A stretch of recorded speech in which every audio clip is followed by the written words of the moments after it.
Hello people and welcome to Redline. Hyundai Santro was the car that created the success story of Hyundai in India, and last year it received a big facelift. So is this car worthy in 2019? We are gonna talk about it in today's video. So stick around till the end. From its last version, it had some huge improvements in its shape, and it is now longer and wider and not too tall as its older variant, and it also shares a bit of front aesthetic from the Grand i10, like the swept back headlamps and the great cascade grille and the fog lamp housings. It also has bold CZs now, and it is more chiseled than before and creates a bold style profile for overall smartness like an everyday commute car. Starting with the interior, it has accent color matchings all around the interior and it looks kind of funky. It has dual dash tone and the 7-inch screen grabs your attention and is nice and responsive, but the colors tend to face in the bright sun. The touch responsive good, and the features offered are also nice, and some of them are also segment first.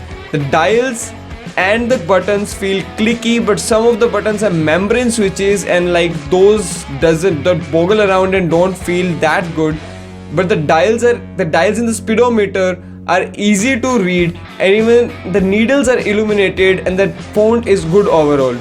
Android Auto and Apple CarPlay also make it to the party, even with the mirror link as in standard feature.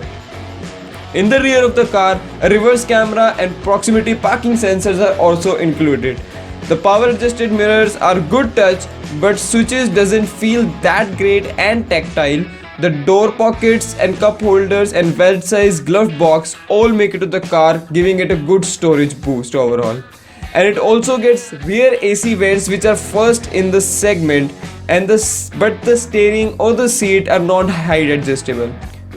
Now the window buttons for the front and the passenger seat are moved just underneath the gear lever, which is kind of an inconvenient position for me. I guess they should be placed on the doors, and there is also not any door locking levers or buttons.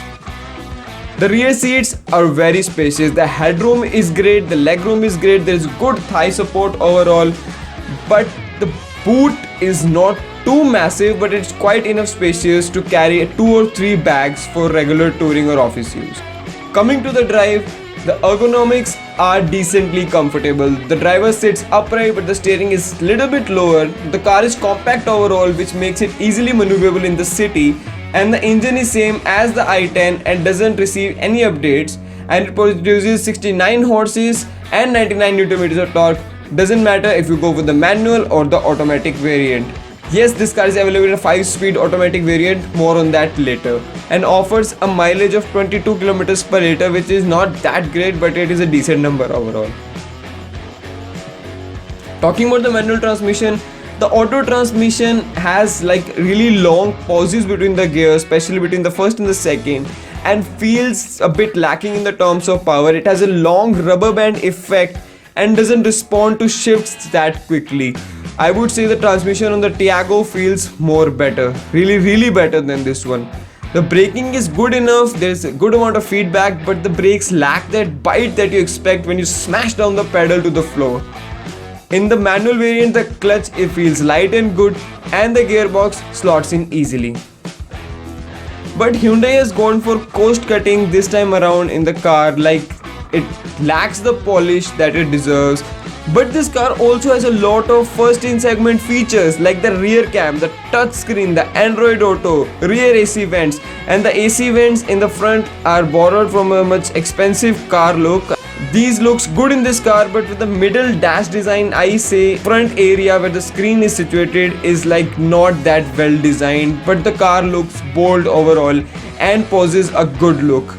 Coming to the verdict, the Hyundai Santro will make a good small city commuter purchase in 2019. So if you are thinking to purchase the Santro, go ahead, pull the trigger. You've been listening to Mayank. Thanks for watching.